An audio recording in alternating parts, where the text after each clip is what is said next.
Hello and welcome to the Liverpool Connection podcast. I'm your host, Daz.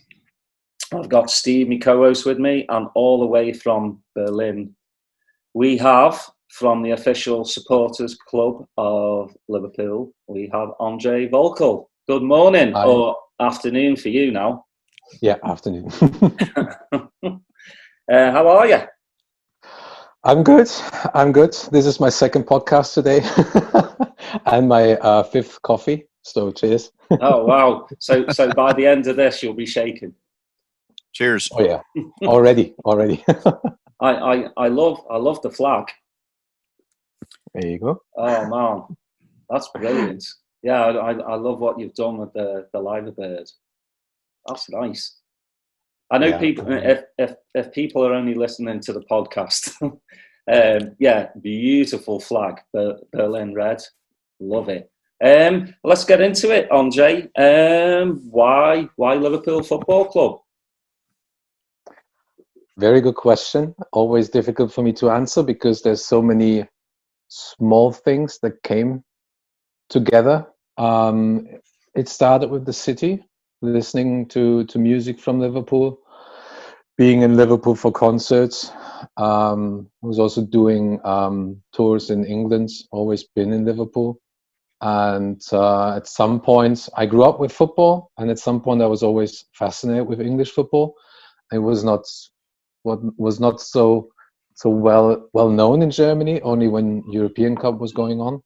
And once this changed with Sky Sports in Germany, I was able to watch the games. And 2001, I was at the UEFA Cup final because I come actually from the area near Dortmund. It's called Gelsenkirchen, which is the famous club of Schalke is coming from there. And and then I kind of fall in love, and it never went away.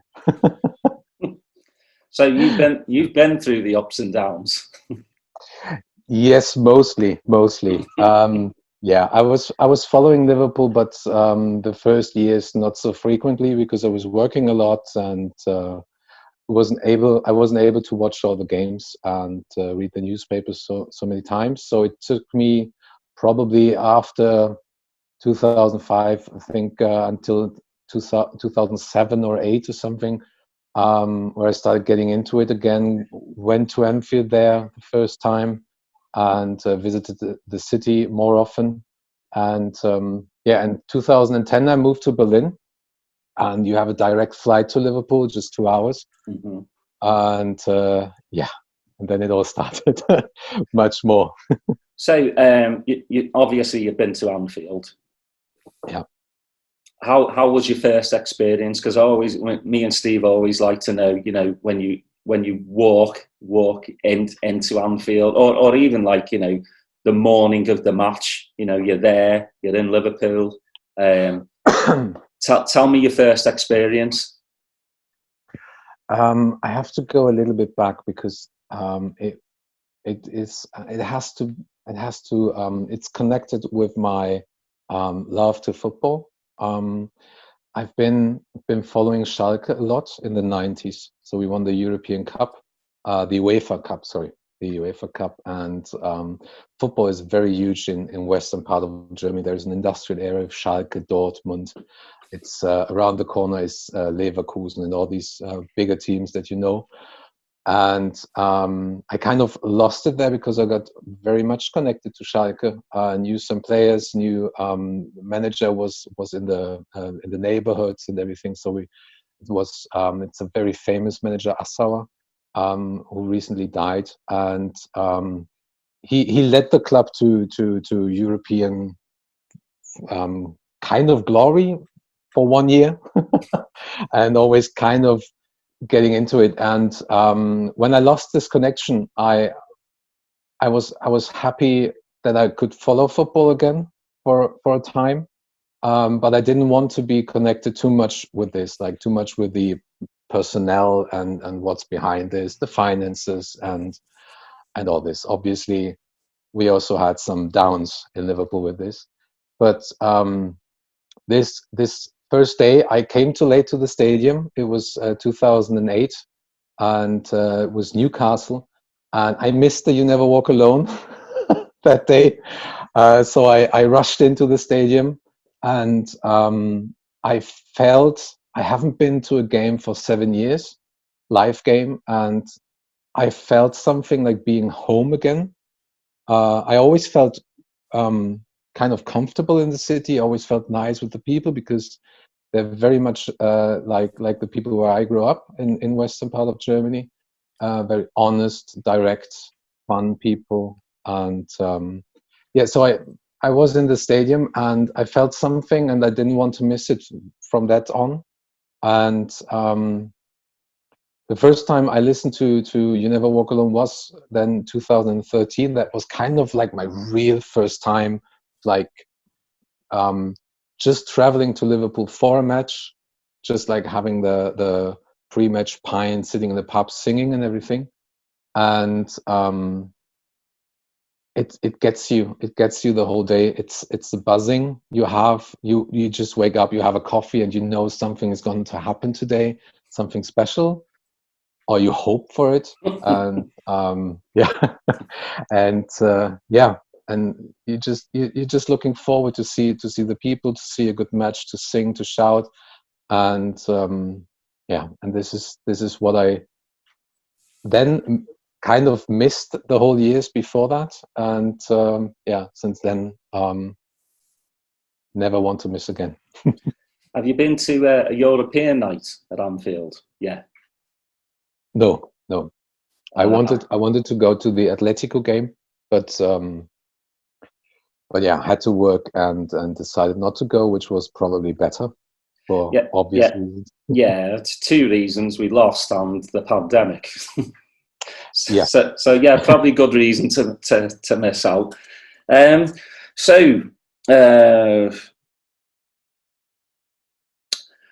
For me, well, like for a lot of the US listeners, you know, a lot of them have not experienced Anfield, you know, and might never will. So it's always great to hear, you know, people's different opinions of like how the day went, you know, how the match went. And it's great because everyone we've kind of asked who's been to Anfield on their first time, we've won. Which is really good, you know. That because to me, Anfield's a special place because, you know, I grew up around there, and my granddad took me all the time. And even when we would lose, I would come away just feeling, you know, just still, you know, disappointed with the match, but more so just being around fellow Reds, singing your heart out, you know. It's just that atmosphere that just grabs you. It is, to me, still the best stadium in the world with the best fans in the world.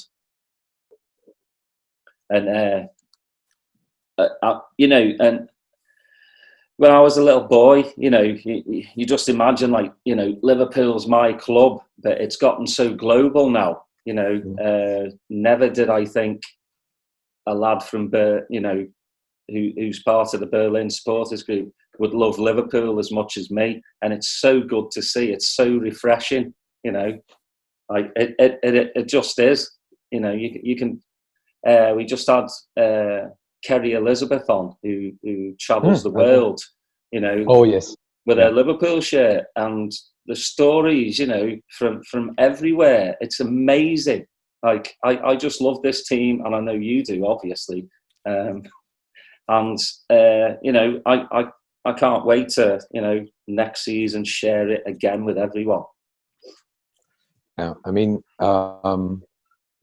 it's kind of. I mean, you ticked a few boxes there now. It's first of all, I experienced something like this before with Schalke. They used to have really good supporters. They still have, obviously, but something is wrong in the club. They are really struggling for years now, especially now with the pandemic. And you have a lot of very strong clubs with strong fan clubs, with strong fans, loud fans, especially in Germany. So if anybody from the US can ever or ever plan to go to Europe and want to see Anfield, experience Anfield, always do a detour to a German stadium, because this is also something special. Or even some stadiums in Spain and Italy are good. Or Italy not anymore, I think, but they used to be. No, but it's something special for me. Is not only being in the stadium and singing. It's everything around this. Everything. From the moment you start your travel to Liverpool, you always meet people that are also traveling for the same reasons. You come to Liverpool, and me personally, I have friends now in Liverpool, chatting every day and just then meeting, and it's like you have lifelong friends there. And then you have the pubs where they kind of know you or kind of recognize you now for like, you've been here like 5 games before that or something. And this is something special, something probably also kind of unique in a way, in a good way. And it's not only the 90 minutes in the stadium. It's also what's going around in the streets and feeling the feeling something going on, feeling people being happy that there is a game, that they can experience something special, something nice. And I mean, obviously now with Jürgen Klopp, a lot of things have changed for the good. It seemed that beside the 1 or 2 seasons with Rodgers, it seemed like a lot of years it was more hope, but not too much belief. Kind of, I don't know. This is just my feeling of some of the years in between. No, you're spot on. there was barely any hope. I mean, especially during Hicks and Gillette. That was probably one of our worst times. Not to be an actual Liverpool fan, because it's amazing to be a Liverpool fan. It was just we were in the dark ages, the Roy Hodgson era. Even Kenny's second stint, wasn't really a good one. I mean, but that's the thing with Liverpool fans, win, lose or draw, you're still a Liverpool fan. You're not going to all of a sudden just stop your allegiance just because, quite a few years are crap. That's when you're a real Liverpool fan, to be honest. We've been through it all. I mean, God, 30 years waiting for the league. So if you're still around after 30 years, then well played. Yeah, and you were just talking about Carrie. I follow her on Instagram, reading all her stories and everything, and she shows kind of like this, this couple that did Anfield Away a few years ago, where they were traveling around the world and did YouTube videos. And for each match, they've been in another city. This is the same. This is especially for me in Berlin, or for us in Berlin. It's strange. You just hear in the pub, and suddenly you hear a Scouse accent like next to you, or some accent, and some people are like, yeah, Liverpool last game, and then you're just having a cocktail or a beer somewhere, and it's not even match day, but you have a Liverpool fan or a tourist coming to Berlin. He's a Liverpool fan. And the same goes to when you travel around. Everywhere in the world, you will find them. And the network is huge, and some Liverpool fan clubs are so big. Like, I mean, we kind of grew a lot, but I mean, in Asia, some parts of Australia, crazy numbers. Even you guys in the US, you have such a great crowd in some pubs. Amazing. And would love to. Sometimes would love to experience it. Well, again. I mean, quick plug for Cop Connect. You should come over next June to Vegas. They're having a big showcase there with some 4 legends, and Steve will be in his swim trunks. It's quite the sight, I'm going to tell you. Yeah, I mean, that's a hell of an invite. That's right. You're doing the Borat. Yes. Borat one. Yes. I'm going to do the Yes, four of those. the tankini in different colors with glitter. I have the glitter.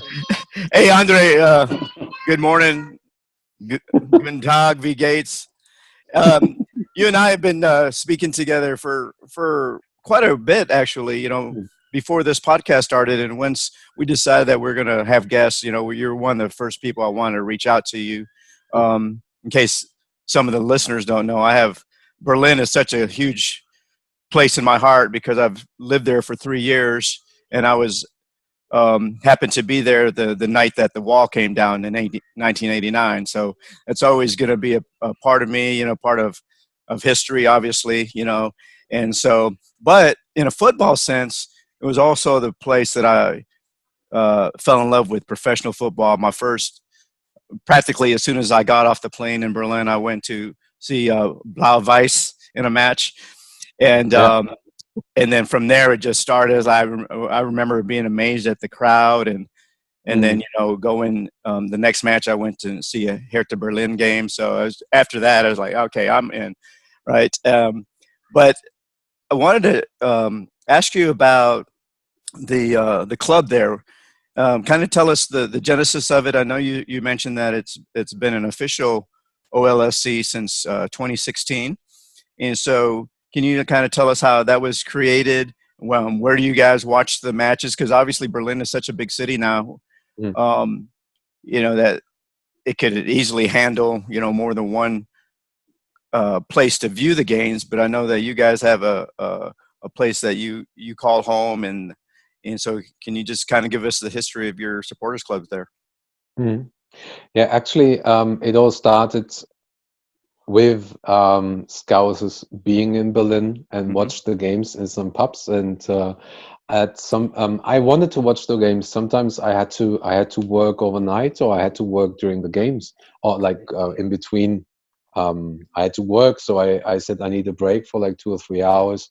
Can I have this? Hey, yeah, that's okay. So I went to a pub and watched the game, and I was mostly in Irish pubs, and these are the places where especially people from the UK want to have a pint when they're in Berlin. So you always meet nice people there. And so I met Scousers all the time, Liverpool fans. And at some point, I kind of got addicted with them going just crazy in the pub. And then I think it was beginning of 13, I found a pub where I could watch all the games, but with like German TV, but kind of like not too much touristic, but yeah, having like regulars and everything.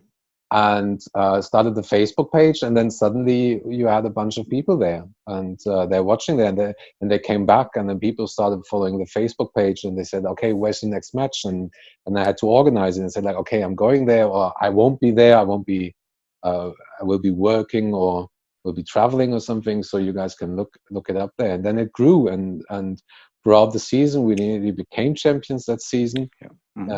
And suddenly you had matches with like 30 to 50 people there. And, what's the name of the pub? I'm sorry to interrupt. The first pub we had was the Cliffs of Dunin. It was in Prenzlauer Berg, but it became too small. So we had to move to a bigger place. It was the Magnet Bar. And then now we have 2 pubs, which is the one pub is called Your Pub, actually. It's a Werder Bremen Kneipe. Bremen has a very lively fan scene in Berlin, so they have their own pub.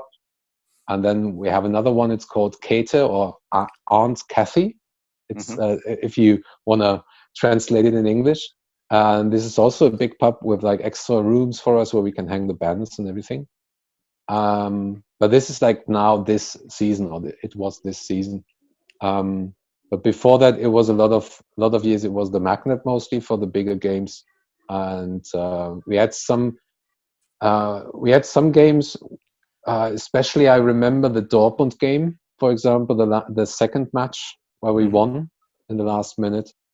We had probably 100 fans in there from our club, and then you had like the Dortmund fans. It was crazy, and it all became bigger, and we said, okay, we need to organize it, and then I started contacting Liverpool and saying, okay, what can we do? Do we get tickets? Is it possible to be recognized officially and stuff? And then they said, well, this is not a problem. And it was actually in between, I think, 2 or 3 months. We asked them, then they asked me to do social media for Germany, for the German Twitter account for Liverpool. Then they came to, and then I met them, and then we became official, and everything just exploded in a good way. You know, I've noticed that your group travels to Liverpool quite often. You bring a lot of people. It seems like every game you have a group of people that go there. So how do you organize that? Are you the one that organizes those trips? Because I know that has been a lot of people come to visit your club as well from Liverpool. So how are you setting that up? We get tickets from Liverpool through by being official. Mm-hmm. But we don't get tickets for every game. Right. For us, it's easy to plan the travels because it's not far, and you don't have to have a transit or something. You just fly to Manchester or Liverpool directly. So most of the people are doing it on their own, and I just give them the tickets, and it's like, here's your ticket. Then we also have like the football travels that we have here with hotels. This is what we offer, and then we have a few members that own or that are able to get tickets through the sale, but they decreased a lot. Like the possibility to get these kinds of tickets, it's a bit difficult. And then we have a lot of people through connections. Sometimes some games, people ask me like, I have 2 tickets. Do you want to get them in front of the cup? We can switch them there or something, and all these things, and then. Yeah. On and on. Yeah. It was funny. I remember messaging you and saying, "Hey, we're having Peter Moore in our pub," and then you said, "Yeah, we just had him." He was like, "Oh man!" So he was kind of tell us about that, because I know that he flew straight from Munich, to Austin. So that was quite the experience, I'm sure, there too. Yeah, I think you told me this the day afterwards, and I was like, if I had known this before, I had told him like, please say hello to Steve, Steven. It was we were already official, and Liverpool asked us that like we were drawn to Bayern in the Champions League, and it was a bit crazy because Liverpool asked us like, Peter Moore is coming to Munich, and he wants to meet Liverpool fan club there, and we had already members in Munich, and we also knew a lot of Liverpool fans down there, and so we said, okay, well, we're doing a boss night on the match day, and if maybe we find a location where we can do it the day before, and so we tried to organize it, and then like a few days, or no, 2 weeks I think before that, we found a location, and then we said, okay, let's do it there. And then we just invited all the fan clubs that wanted to travel to Munich. I don't know, we had 15 on the list, but I know of like 30 fan clubs being in Munich that day minimum, and not the ones from England, just like from Europe. And so we had a nice evening, having a chat with him, seeing his presentation, and meeting him, doing pictures and signing stuff, and that was one of the nicest nights we had. Did he have his PowerPoint pen? Yeah. But I think that one didn't work. Something was off. We had like a few technical issues. It was also crazy because in the pub, like in the next room, there was the Champions League match from the Tuesday. And sometimes we got disturbed by the crowd. So we tried to figure it out. How do we get them being calm and everything? But it was actually the Schalke game, and they lost 6-0 or something against City. So it just took like half an hour or something, and most of the fans were gone in Munich that were like for Schalke. So it was like was calm again, and we could do the rest of the evening. Yeah. Hey, Andre, I had a question. Tell us a little bit about the Redmen family. I know that reading about it is a kind of combination of different supporters clubs from other countries. And it's interests me because it seems like in the United States, a lot of times the supporters clubs they think it's a competition. You know, there's not a lot of cooperation or, you know, most of them are okay, but there's some that just want to say, this is us, you're that, we're competing against you to be the best club, which isn't the case, but it interests me how you were able to get these clubs from different countries into kind of one umbrella group. Yeah, this is what I experienced myself, and this is something that is, in my opinion, not the Liverpool way, and this is also not a smart way to see it as competition in a I don't know. I mean, obviously, it is kind of a competition when you have like one region where you have two fan clubs, but in a good way. You should work together, but be kind of competitive to figure out what to do better, for example. But it's not smart to not work together. And I mean, Liverpool offers you with the OLSC network, like being official. It offers you the network with working together with the other fan clubs, sharing information, sharing knowledge and everything. But they won't guide you, or they won't tell you you have to work together with the others, but they just kindly ask you to do this, and then of course you can decline. And we know these kinds of fan clubs. We have some of them in Europe. Unfortunately, we have some of them in Germany and other countries. But the Redmen family is an umbrella association for two countries at the moment in particular, which is Germany and Denmark.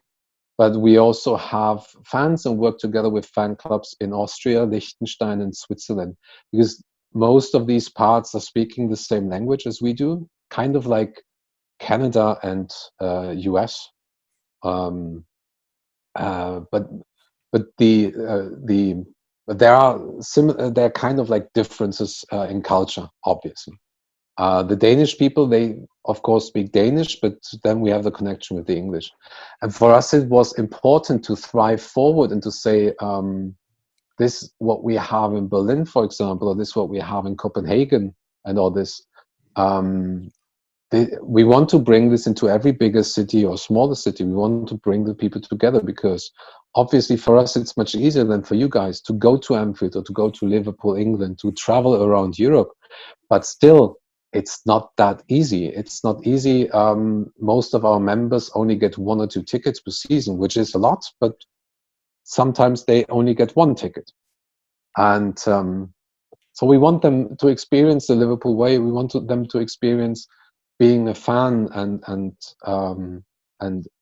sharing their love for Liverpool regionally or locally in their pub, and setting up these fan clubs and fan groups and everything. And we've been very successful since 16. We've founded 7 fan clubs now in Germany. I have to think, because the other one is not founded yet, but it's going to be founded. And we have kind of like 4 bigger fan groups now in Germany that are going to be fan clubs.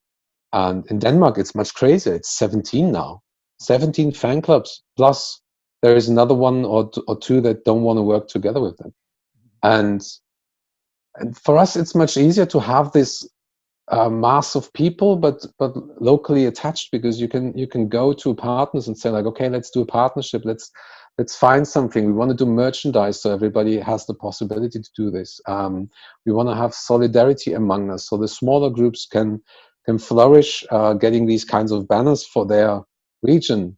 But the bigger ones also paying for it too, because the bigger ones can also travel to the smaller ones, or the other way around, and you can have boss events, or you can meet the Redmen TV guys if they want to come over or something, or you can kind of get a location when Liverpool is playing in Germany, and all these things. And you can't do this with just 25 or 50 people in a supporter club. Imagine you do this in the US. Let's say you have 25 or 30 supporter clubs. I know you have a bit more. But let's say everybody kind of works together. Everybody has their region. Everybody has their price, the same price, membership price and everything, the same. And everybody has the same partners and everything. Can you imagine you go as an association of the Liverpool supporter clubs of the US, you go to a company and say, let's do something. Let's go to Carlsberg. Let's go to Nike. Sorry, it's Nike, not Nike. I heard. No, only if you're Scouse is it Nike. Yeah. I don't give a shit, sorry. No, but imagine this, and you do something like the CopCon, which is a fucking tremendous idea to do this. Mm-hmm. And we've been doing these things too in Denmark or Germany. And imagine you do this with like all the fan clubs in the US. I mean, New York is big enough for 4 or 5 supporter clubs, Mm-hmm. although I think they have 2 big pubs, Carragher's and whatever. But the same with LA, the same with you have so many huge cities, and imagine you do this, and then you have some travel agencies, and you have 100 people sending over each game or something, because everybody works together, and nobody is like, it's like stealing members or saying like, we don't want to do this or something. Or Yeah, like, there he went. Too much coffee. No, I agree with you. Like, just working together, especially like, to do fundraising. Yeah, obviously. It makes sense, but Yeah. I have noticed over here, it's like they try to one up each other. Why would you do this? It's about fundraising. I mean, I'm in this OLSC network, and I've been talking to some of the US fan clubs, also some from Asia, and just getting their input about fundraising possibilities or something. Why not doing this? I give you an example. When we started fundraising in Berlin on a smaller scale, we had probably 200, 300 euros a season raising for food banks. So now when we teamed up and we did a lot of match day fundraising and stuff, like in 2019, we raised around 8,000 euros, which is, I don't know how many dollars, around 8,000 euros just for food banks in Liverpool. Just for food banks in Liverpool. We said every game we go there, we buy something for minimum 100 to 200 euros, probably more. People can spend it, and sometimes when we cannot go there, we send it to our friends in England, and they spend it to food banks. 8,000 euros. Mm-hmm. And before that, it was just 200 euros a year. But I think what people are missing is everything that Liverpool stands for: solidarity, community, being together, and kind of acknowledge that you have differences, which is completely okay. This is what Liverpool stands for. This is what kind of football also stands for, but some people don't get it. Why can't you do this with on a supporter club scale, kind of? And I would see more. I would like to see more fan clubs doing this, more groups doing this, and people kind of supporting each other and saying like, mates, we have this system here, we have a homepage there, let us help each other. There's like all the podcasts, and there's, I don't know, it's like we have a community here, and this is what we do for the summer, this is what we do in the winter. Why can't you just share this information, just everybody just having a big party like you have with I think some people miss the point of what "You'll Never Walk Alone" actually means. It's not just there. It means something, and I try to instill this in the groups here. "You'll never walk alone" means basically you help one another. Mm. I found it on quite a few groups that just. They need to take a step back and just go, okay, what's the bigger picture here? Like, imagine if all the US groups would actually get together, have a massive discussion, what they could actually do for, charity, fundraisers. I mean, it blows my mind sometimes how some of them are run, Same with sometimes with the tickets as well. Some of them hoard the tickets for themselves, you know, and they go every year. But the lad or the girl that wanted to go for the past 5 years has missed out every 5 years. You know, that's not what Liverpool Football Club is about. It's about sharing, you know. I mean, sometimes it also has to do with money, because obviously there's also a lot of potential in there. And sometimes, I mean, I myself did not everything right. Sometimes I said things, or I've not been friendly enough to someone who has been unfriendly to me. Always try to be, but sometimes it doesn't work. Obviously, you have these differences. There he is. What happened? You spill your coffee? Hi. Hey, welcome back. Thank you. I'm sure you've had some German lessons while I was gone. Yeah. That's it. I can count to 5 now. That's right. Or you guys weren't singing 99 airlift balloons together? Well, that's at the end. Okay. No. Yeah. I think even Germans don't sing that song. Oh, thank God. Thank God. Well, they're still on David Hasselhoff's songs. So. Oh yeah. He's still a person here in Germany. Yeah, he is. Why? Why? Because he brought down the wall. That's right. By himself. Amazing. He did. Yeah. He did. Well, With his scarf. Singing that bad, any wall would fall down probably. No, he did some nice ones. He did some. Yeah, he did. He was funny. Hey, André, I don't know if you answered my question, but anyway, I was going to ask. Yeah, okay. Well, I won't go back. I'll listen. Again, please. I'll listen to it later. I was just going to say, you know, when we have events here in Austin, we always try to bring in all the other branches, because by ourselves, we probably wouldn't be able to have big events like we had the Fan Fest last year. But together, you know, we have enough. And so it is that cooperative effort to bring in events. You know, when we bring our legends in, we always invite the other clubs. So I understand that, you know, doing stuff by yourself is fun, but to bring in other people and just get different perspectives is always a good thing.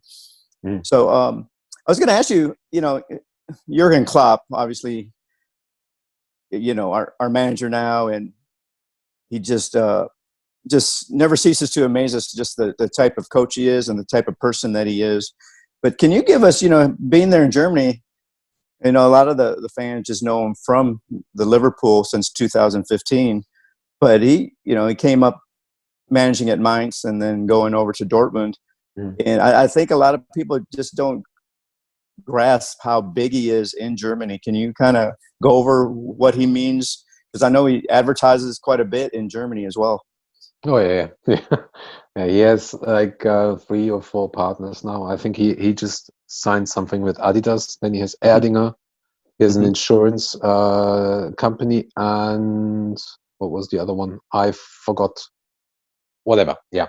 I kind of missed a bit of the time in Dortmund, but he has been the same there. He has been kind of a lighthouse there for everybody. He transformed the club into something successful. He activated the fans. Everything he did in Liverpool now, he did a lot in Dortmund too. But he has always also been kind of a spectacular manager, because he's been so missing the English word for it. He's been so active on the pitch. He's been always emotional, sometimes too emotional. Even with Dortmund, he had some underdog times, but especially his press conferences have always been really funny. This is what some managers are missing. And as I mentioned, there are like some areas in Germany where you have similarities to what you experience now in Liverpool, being open, being funny, being direct, being loyal, and having fun and everything.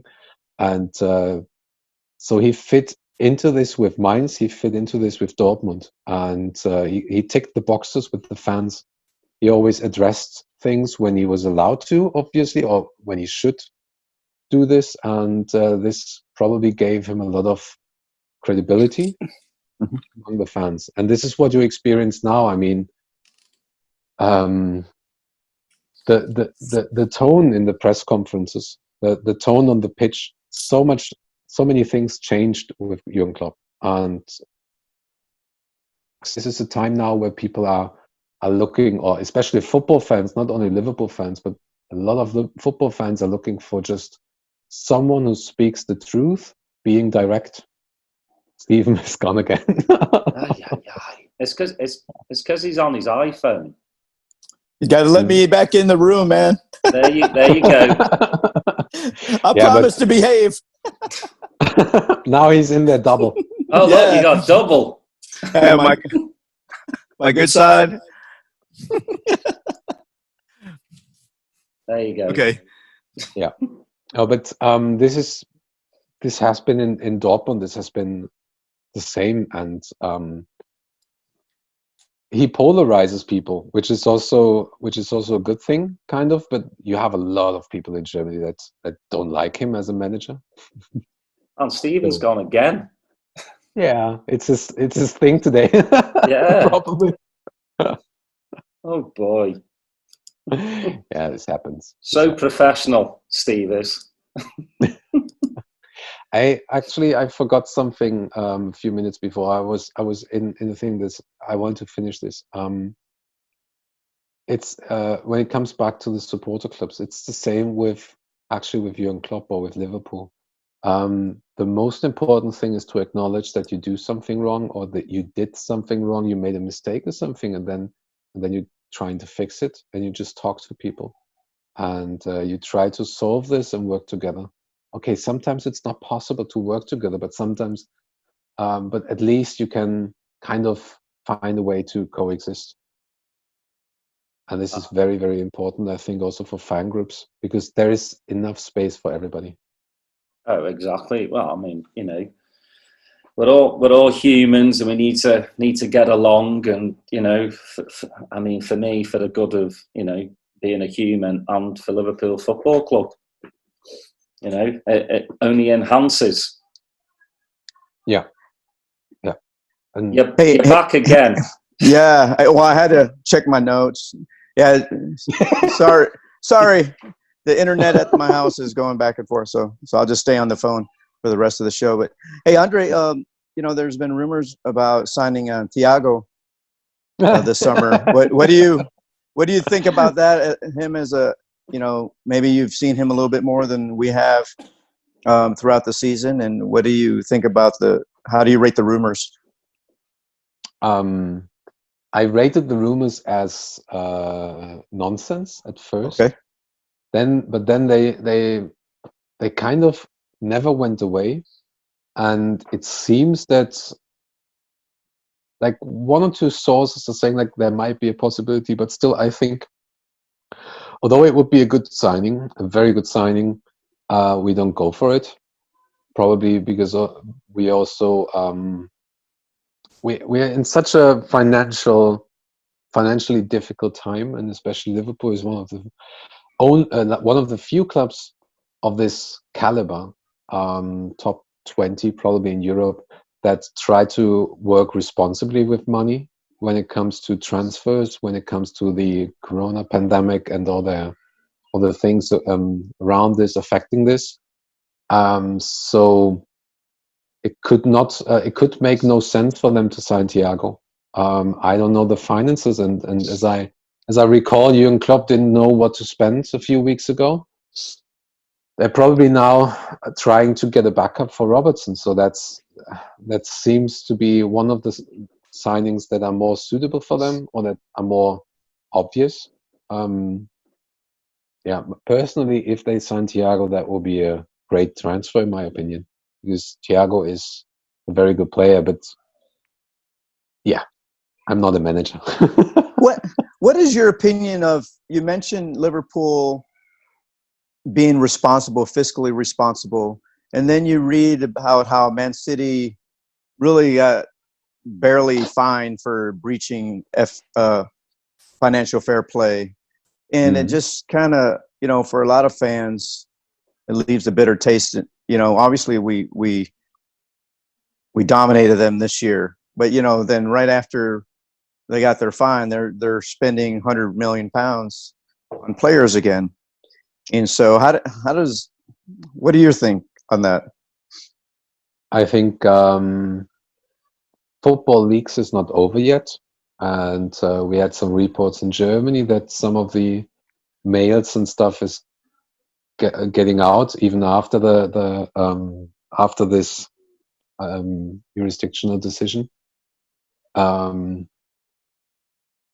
I think this is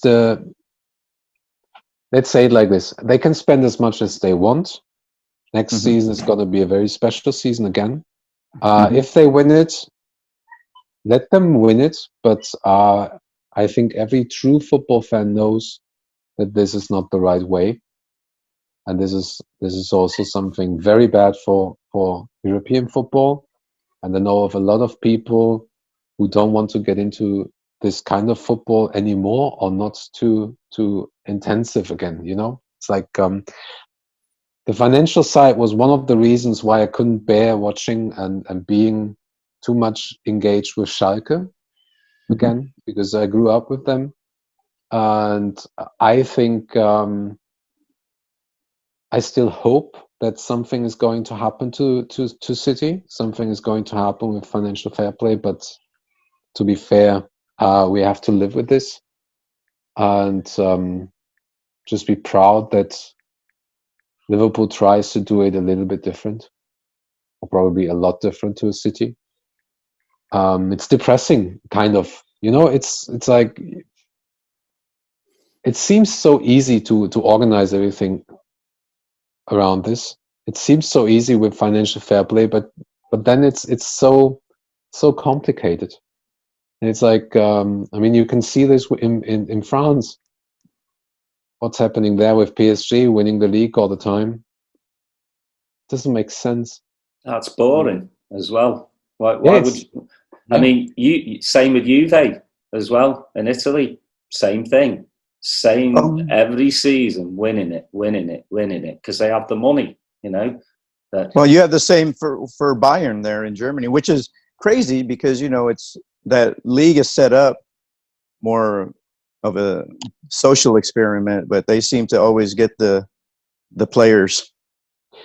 Bayern is a little bit different, although I don't want to get too much into detail because there are some things in football leagues that also shows how bad Bayern really is as a football club.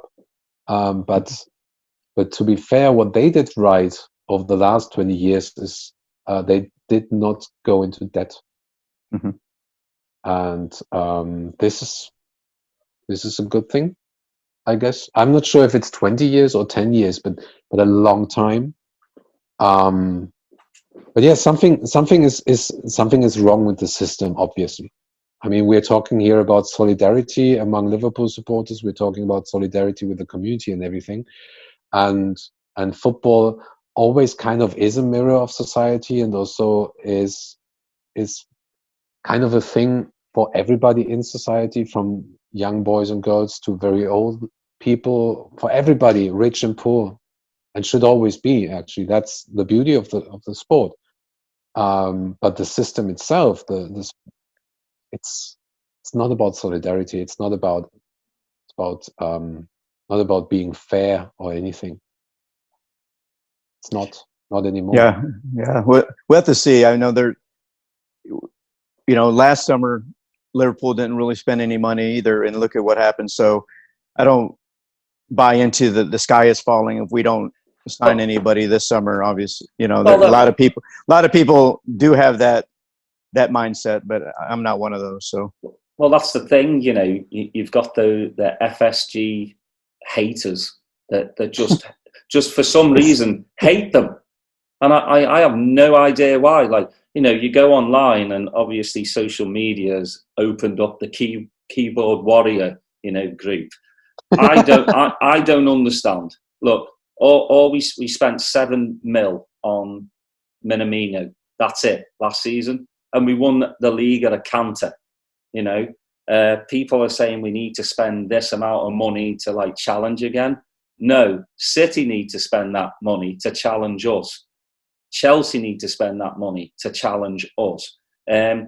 Klopp wants to keep this core group, as he should, because our first 11 are probably, to me, the best in the world. You know, we can tinker a little bit with the squad, but do we need to bring in 50, 60, 70 million pound player? No. Why? That's the thing. I think whatever FSG do, these people are always going to have a go at them. Do you remember when Shankly left? Do you remember that Bob Paisley took over and he won year after year? And this is obviously also because Paisley is one of the best managers there have ever been, with the best team ever. But Shankly was so important to set up the tone in Liverpool, to set up the agenda, to set up the philosophy. And this is also what happens now with Klopp. Mm-hmm.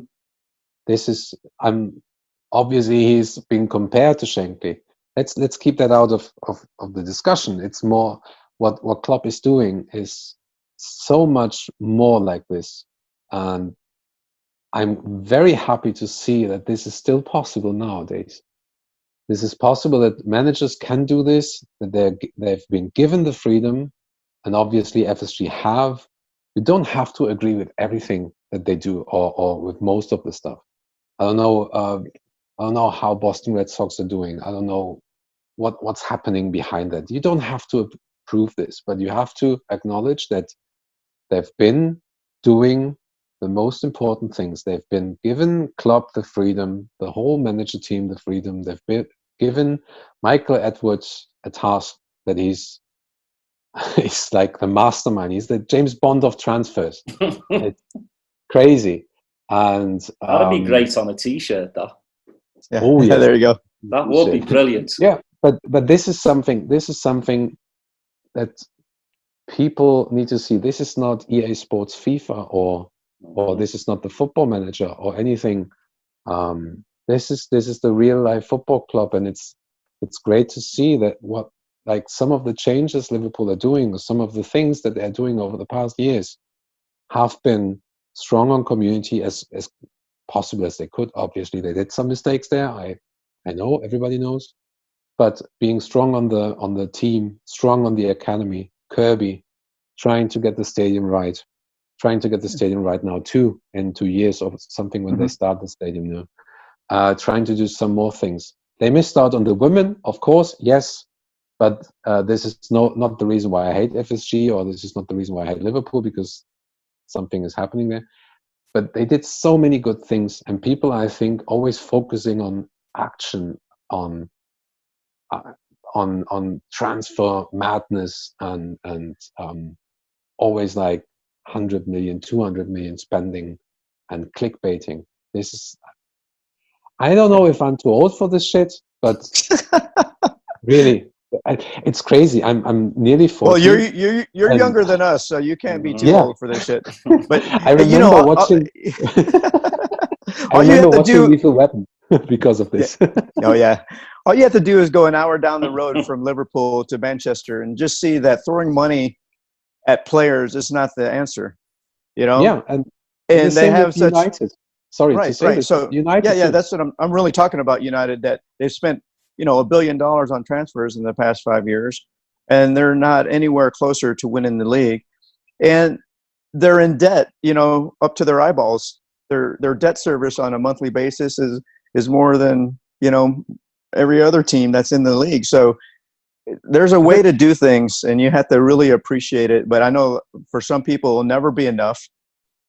As soon as we won the title, people were already complaining about this year or the next season. So I was like, man, we haven't even held the trophy up yet, and we're already talking about transfers for the next season. I'm like, man, let's enjoy it.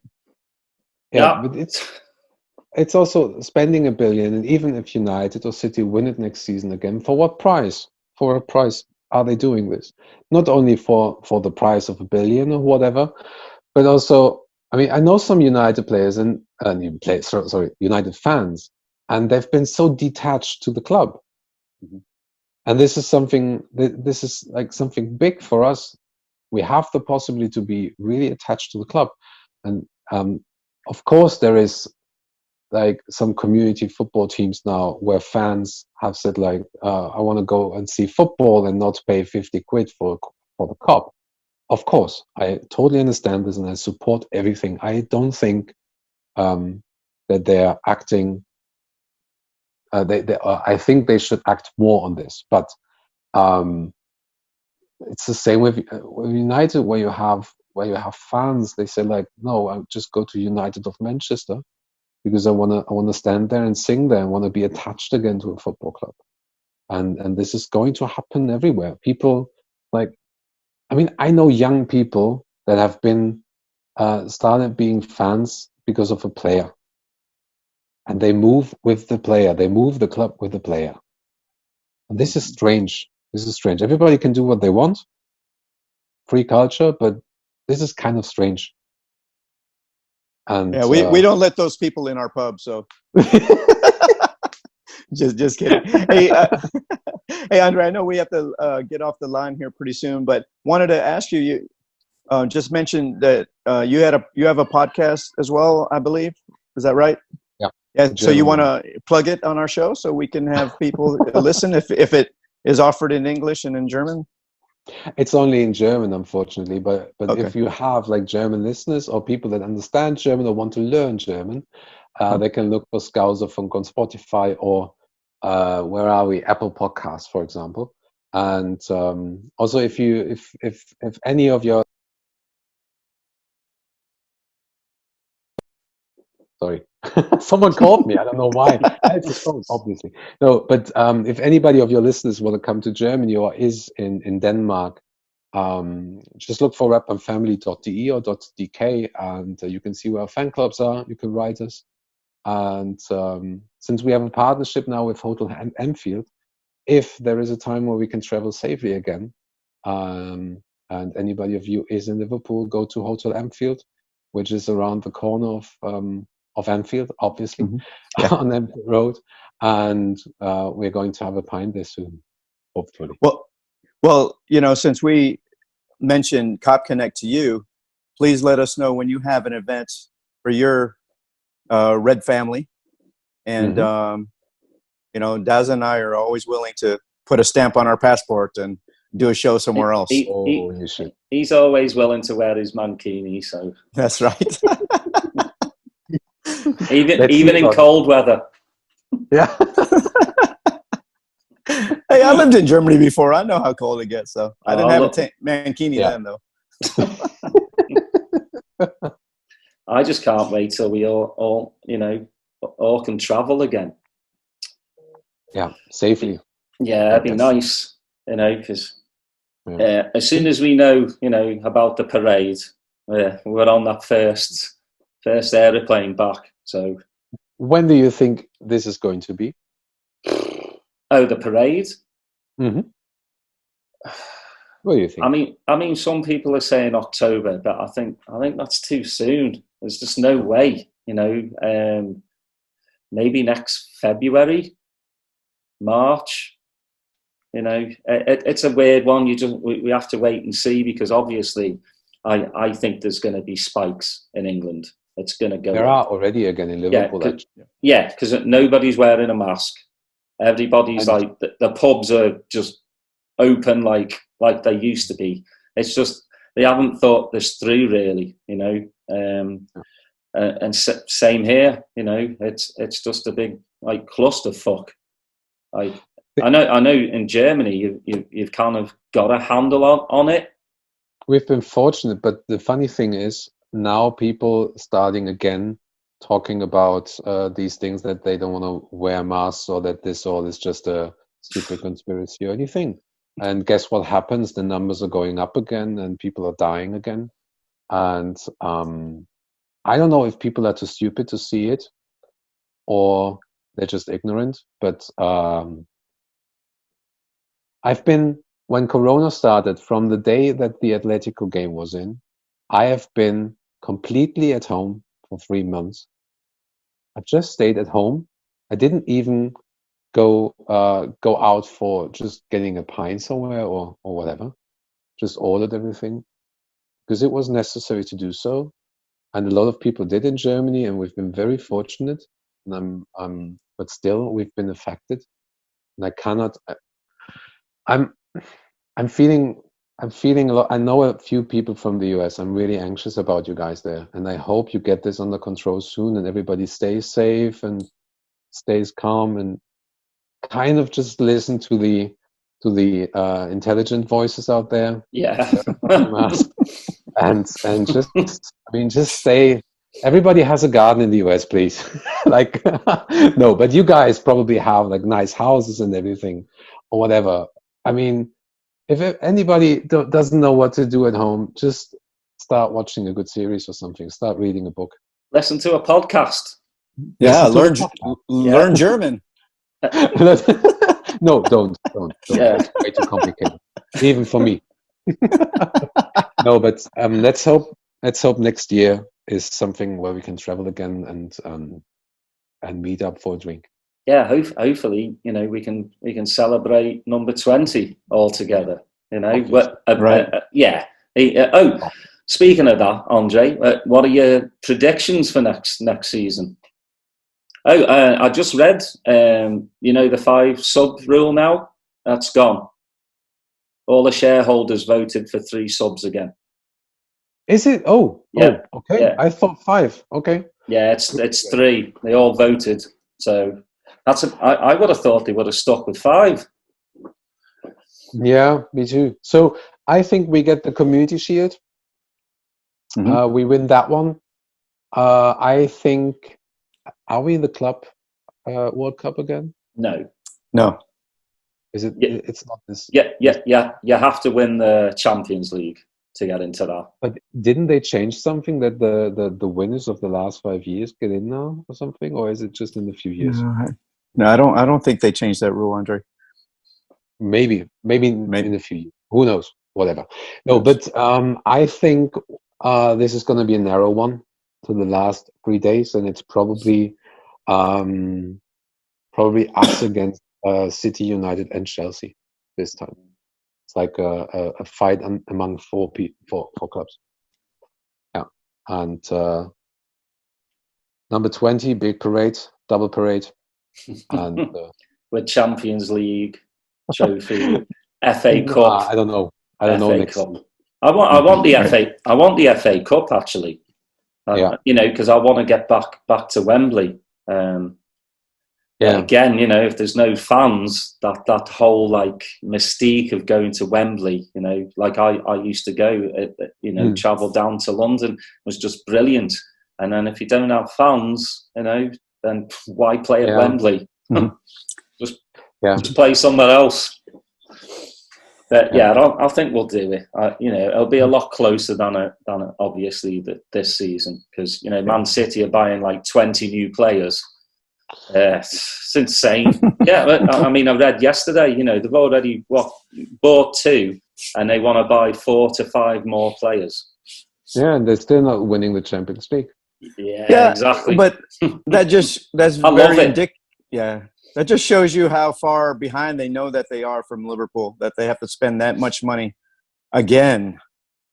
They aren't. I think quality-wise they aren't, but team spirit-wise they are. Yeah, a lot. And this is like this is why Jordan Henderson this year won so many things, so many awards and everything, because this year was about team play, and this was about the team effort. And probably De Bruyne is one of the best ones in the league, but the team doesn't tick as it should. Team doesn't tick anymore as it should, and I don't think it will next season. Yeah. Talking about spirits, let me ask you a very important question. Berliner Kindle or Schultheiss? Which beer? None of them, actually. Okay. No. Do you have a favorite pint there? We have a Berlin craft beer, which is called Berliner Berg. Okay. It's like Berlin Mountain, it's called. And it's they have very nice craft beer. Yeah. Well, anything's better than Schultheiss, but I haven't tried. I think I haven't tried it. No, I haven't. Yeah, you don't. It's like Miller Lite for here, anyway. Okay, that one I've tasted. No. Well, André, we appreciate your time coming on our podcast. This has been a lot of fun, and like I said, you and I have spoken and chatted for quite a bit now, and it's been a pleasure to finally talk to you face to face. So thanks for being here, and we're gonna keep in touch, and hopefully when things get back to normal, we'll either meet you in Germany or meet at Anfield or come on over to the United States. Yes, thank you. Thank you very much for having me, and it was a pleasure. We should do this again, and next time with a pint. Yes. Yeah, and not so bloody early either. Yeah, for you guys. I mean, I can. It was your decision. See, Steve's decision. I knew it. Okay. No, all the best to you and your podcast. Really enjoyed this, and looking forward to the next shows. Who's on next time? Do you know this already? Yes. We've got George Scott and Jeff Goulding with the Lost Shankly You have Boy. Jeff Goulding. Yeah. No. Yeah, both of them. Yeah. So from what I'm hearing, the book is absolutely amazing, full of amazing stories. You know, because obviously he's the kid that could have been. You know, he well, anybody who got to meet Shankly in my book, you know, that's, you know, amazing. So I can't wait. Yeah, we have him on Sunday, so really looking forward to that. I really envy you guys. I've read 2 books of him and read all his articles, everything he writes, and looking forward to I think now 2 more books, right? He has 4 now, I think. Yeah, Jeff has a new one out, right? Yeah, I do believe. Yeah, we're going to have Jeff by himself probably in September sometime, because we can't just pile all that into one little show. So yeah, really looking forward to that. And we just had James Pierce. Yeah, I know. You know, fantastic. I mean, our little podcast, right? Huh? And Neil Jones, didn't you have Neil Jones too? Yeah, that was fantastic. Because I just saw the list and I was like, James Pierce, Neil Jones. Then my name was like, that doesn't sound right. Oh, you're up there, André. No, I really enjoyed this. This has been, you know, I enjoy every podcast just because, like me and Steve like to do is bring, you know, stories to the podcast, whether you're a fan, player, journalist, you know, travel the world. It's just brilliant. We're all in this together. We love Liverpool FC. You know, enough said. Yeah. And we like beer. Me too. All right.